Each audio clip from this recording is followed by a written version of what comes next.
Enlightenment. Well, You're pretty left-wing. well, in reality, you see, as a political satirical cartoonist, I'm an anarchist. I really don't. That makes sense. Yeah, well, you know, because of what you have in your hand right there, I don't understand with instant communication why we even need politicians. Oh, really? Well, aren't we changing the way? Well, why did we need politicians? We needed them because in the past we were on the farm, we were busy, we couldn't get there. So space and time was the problem. We needed someone to speak for us.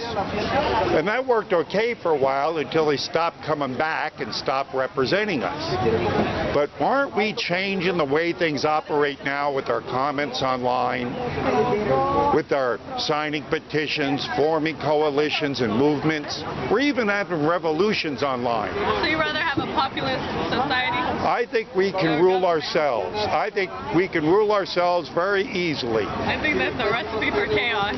Well, I think we have chaos now. I think we, you know, I mean, what's working? I think if we took the majority. I think the founding fathers said that it was Thomas Jefferson that said, "I trust the common man to come up with solutions to our problems more than I ever trust any so-called leader."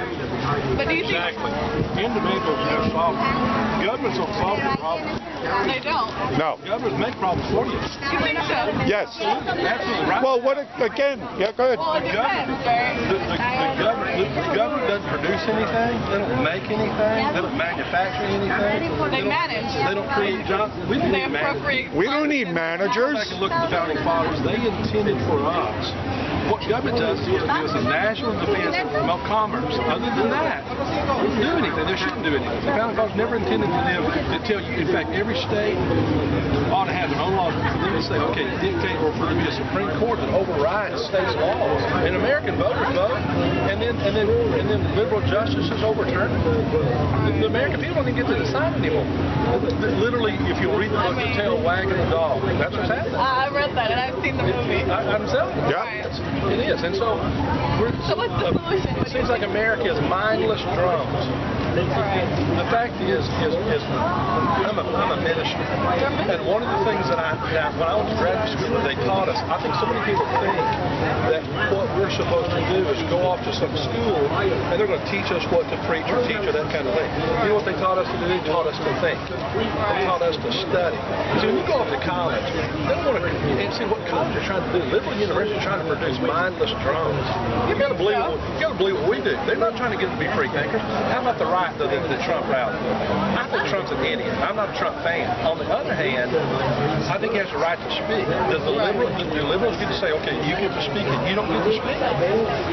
Well, they were trying to peacefully protest. Sure. It wasn't violent at first. Hey. But when people started, did you see the man who just punched the man who was protesting? Wrong. Absolutely wrong. See, people are protesting, and I'm painfully against abortion, but I think killing the abortion clinic doctor is not of God. That's not right. Let me ask you, wait. Do you see Trump supporters going to a Bernie Sanders or Clinton rally and disrupting that? But the point is, they weren't being disruptive. No. Yes, they are. I've been to the rallies. Right. They are disruptive. They are organized and disruptive. I know this. I've been in politics a long time, and I've been at the rallies. Their objective, though, to be violent.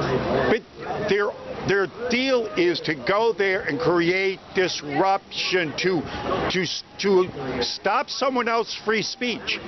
So they're saying my free speech is being violated when they're stopping others' free speech. Right. But see, and I think the dialogue has to, I think we're better when people talk.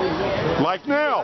Man, listen, you and I, right now, you are a congenial person so much. The last thing I'd ever do, I tell you my convictions and what I believe, but the last thing I'd ever would do would be Biden or try to impose my belief on you. But I think the good mind, I think, again, back to government. So the government tells us what to believe or think or do. I think we ought to have freedom in America is the precious, precious thing. And we're losing our freedoms all the time. Amen. But don't you think he's encouraging the limitation of freedom by saying that, like, you can actively, hurt a protester, or, I think that's Trump was encouraging people to be violent against here's one thing. protesters, Again, right? I'm not a Trump fan. Right. I'm a Liberty fan. But it's not a limitation of freedom I'd be a when you're telling Republican. somebody else to go and aggressively approach them. That's the limitation of freedom, so there should be a fine line. And he's not a racist, but now I can tell you a time when he made fun of a disabled man. Oh, he did? That's before he knew he was disabled. It was inappropriate. Yeah. But here's the thing. He apologized for that. I hope that his character's changed. Yeah, I think it has. I tell you, one of the things that I hope, when Ben Carson endorsed him, let's see, you and I don't get the chance to sit down with Trump and find out, is he an idiot or not? We get to see on TV, and what I see sometimes gives me pause. If he's a nominee, I'll vote for him before I vote for Hillary. But the thing that is encouraging now is, I'm going to tell you something. Dr. Ben Carson is a smart, thoughtful, good man. I believe that. I believe he's a good man. And when he sat down with Trump, the thing that just gave me pause, I said, maybe it was the side of Trump that I don't get to see on the media. He said, did you see the other day, he said, he's more cerebral than you think. That literally sit down with him, and Dr. Ben Carson endorsed him. And I thought, okay, well, maybe I need to rethink this thing, because endorsements does matter. And so Ben Carson had the idea to sit down with him. See, I think Obama. Opinion, right? But it's a pretty strong person. Ben Carson? Yes. Why is he so low on the vote then, on the polls? Well, he was the leader at one time. Because there's crazy people in the country that vote for somebody. It's like, let me ask you this. If I vote for a man just because he's white, is it racist? And surely, So let me ask you this: if you vote for Obama just because he's black, is that racist? I don't think that's racist, but it is. If you vote for him just because he's skin color, if you vote for him because he's a good man. No, we voted for him because we knew that he would represent our needs. And hey, I think. Well, wait a second. What you just said was a completely racist statement. Hey, now don't attack her now. Are you familiar with the off-mind control system? No, Okay, well, Obama is, and all the other presidents is. It's a system where we all got chips put in our head right after we were born as early as the 1930s. You know, all those shootings of the black cops? The cops were under mind control, and so were Oh, man, really? You think you... I know that for a fact. It's okay, look, freedom. Okay, I know that for a fact. And so that's why, and it's done to take away our guns. Right now, around the corner is a Holocaust that's coming. So let me ask you something. Google, wait, Google. How many detention camps does FEMA have that 800? What's the Sailor Project in New Orleans really about? It's an underground foreign submarine base able to hold 16 to 20 at the mouth of Mississippi. And who developed Coke? When we went overseas, I've had military tell me in 1992 in Somalia, you know what we did? We developed a huge clone army, and that's what we've been doing overseas for a long time. That's coming in to kill one another too. So, Streets in New Orleans. I'm not telling you that just Obama's been dirty. Hillary's dirty, Clinton's dirty, Bill. Bush is dirty. Mike's very Bill, please. And the only person that can be back in the You corner... can go to my YouTube channel, see the encounters I have out here in St. Clair. I'm just intrigued. Well, this is exactly what I love doing. The town square. Just stay calm, dude. For his policy. Just stay calm.